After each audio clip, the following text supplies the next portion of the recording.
इस देश की व्यवस्था में भागीदारी महसूस कर पा रहा है, उसके लिए जिम्मेदार कौन है? जिम्मेदार ये गरीब लोग, ये शोषित वंचित लोग। आप जनमानव तो हो नहीं सकते।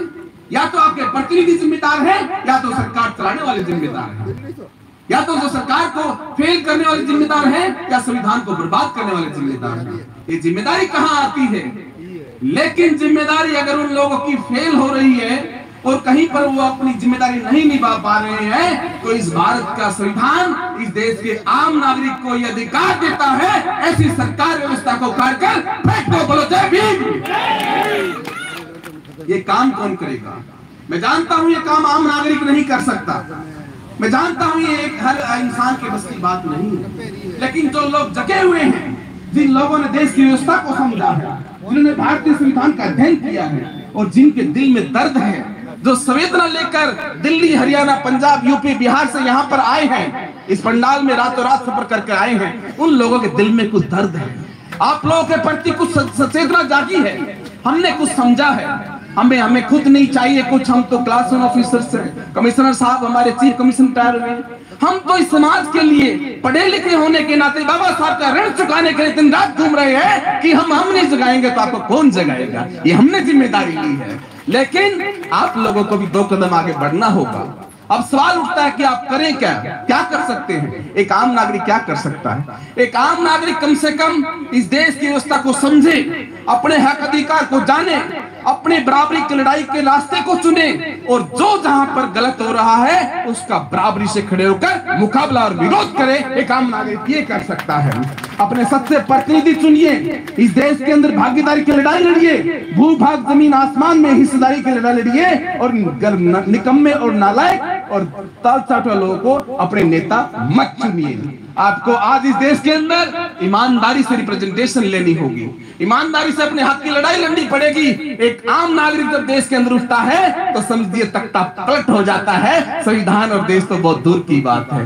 तो साथियों, बातें बहुत कुछ कह सकता हूं, मौसम इनका मिजाज खराब हो गया है, फिर भी आप लोगों में इतना ज्यादा विश्वास और हौसला है, तो मैं ये कहना चाहता हूं कि हमें इस समय एक जरूरत है, जो मैं बुद्धिजीवी और एक्टिविस्ट होने के नाते महसूस करता हूं, क्योंकि हम लोगों के हजारों दलबल हैं, बहुत सारी पार्टियां हैं, बहुत सारे नेता, अभिनेता और इस देश के अंदर संगठन प्रमुख हैं और अपना अपना काम कर रहे हैं। एजेंडा भी सबका एक है, जैसे कि हमारे इस बैनर में लिखा हुआ है संविधान समर्थित संगठन। तो हमारा इस मंच के से ये ऐलान है, आप लोगों से एक आगाज है, क्या इस देश के अंदर सभी संविधान समर्थित संगठनों को एक बैनर पे आना चाहिए? अगर सभी संविधान समर्थित संगठन एक बैनर के तले आकर इस देश के संविधान को बचाने के लिए और इस देश के मूल निवासियों को और आम जन नागरिकों को और उनके अधिकार की लड़ाई लड़ने के लिए अगर एकजुट होते हैं, अपने स्वार्थ को, अपने स्वाभिमान को, अपने अहम और वहम को अगर छोड़ते हैं और कुछ आगे अगर एजेंडा बना के आगे बढ़ते हैं, तो मेरा दावा नहीं, ये विश्वास है कि ये देश भी हमारा होगा और संविधान भी हम बचा लेंगे। लेकिन ये बड़ा दिल कौन लाएगा? ये बड़ा दिल किसके अंदर है? कौन है जो अपनी पद और अपना स्वाभिमान, अपना प्रमुख होने का, अपनी संस्था का ठेकेदार या अपने उसका कोई भी जो बड़ा है उसको छोड़ने का किसके अंदर इतना जिगर है?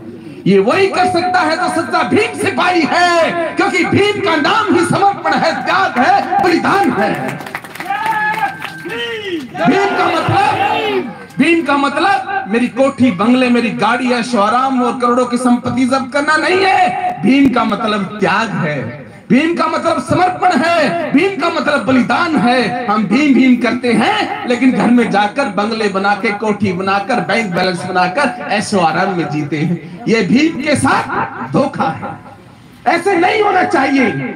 होना क्या चाहिए? सभी बुद्धिजीवियों को, सभी समाज के सच्चे हितैषियों को, इस देश के जागरूक नागरिकों को और कम से कम आम जनमानस को भी इस संविधान और देश को बचाने के लिए जी जान की बाजी लगा देनी चाहिए, तब तो संविधान बचेगा। नहीं तो यहाँ ऐसे भाषण देकर प्रोग्राम में संविधान नहीं बचने वाला।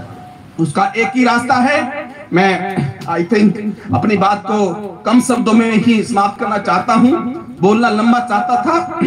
एक ही रास्ता है कि आइए साथियों, एक पहल करते हैं, कम से कम अगर मेरी बात से सहमत हो सभी साथी